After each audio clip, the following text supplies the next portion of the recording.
ఉండేవారు. ముగ్గురు బాగా చదివేవారు. ఒకసారి తీవ్రమైన కరువు వచ్చింది. పొలాలన్నీ ఎండిపోయాయి. రైతు కుటుంబం ఆకలితో ఉన్నారు.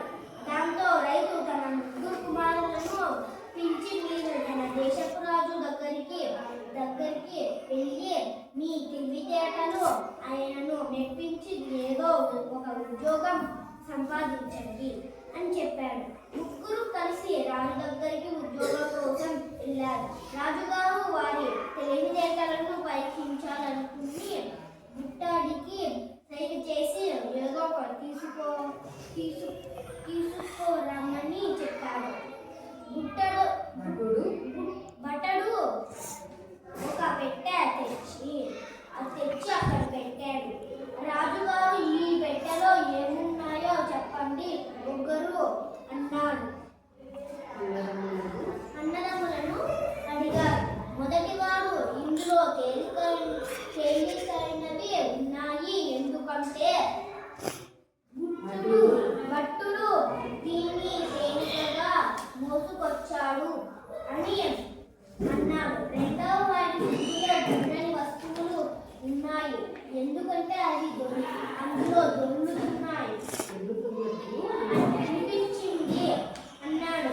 మూడవ వాడి ఇది ఎండాకాలం బుట్టలు.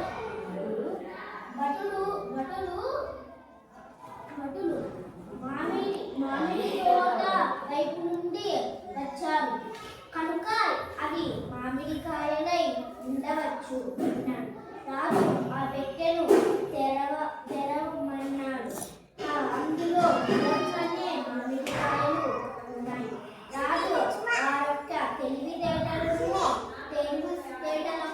మెచ్చుకుని తన సంతానంలో తగిన ఉద్యోగాలు ఇచ్చాడు.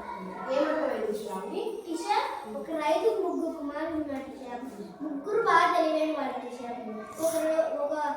ఒకసారి తీవ్రమైన కరువు వచ్చింది టీచర్. పొలాలన్నీ ఎండిపోయాయి టీచర్. రైతు కుటుంబం అంతా ఆ ఆకలితో వస్తున్నాయి టీచర్. అప్పుడు ముగ్గురు కుమారులను పిలిచి మీరు దేశపు రాజు దగ్గరికి వెళ్ళి ఉద్యోగాలను తీర్చుకుని మెప్పించారు టీచర్. అప్పుడు వచ్చి ముగ్గురు కుమారులు వెళ్ళి దేశపు రాజు దగ్గరికి వచ్చి ఉద్యోగం కోసం పోయినారు టీచర్. అప్పుడు దేశపు రాజు కలిసి అప్పుడు ఒక బుట్టలు వానికి ట్రై చేసి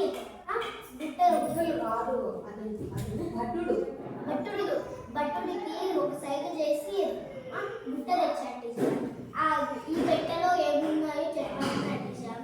మొదటి వాడు వచ్చి దీంట్లో తేలికమైనది ఉన్నదన్నాడు టీచర్. రెండవ వాడు వచ్చి దీంట్లో ఎక్కువ గుండెటి ఉన్నాయి అని వినిపించింది అన్నాడు టీచర్. అప్పుడు మూడవ వాడు వచ్చి ఎండాకాలం భటుడు అన్నాడు టీచర్.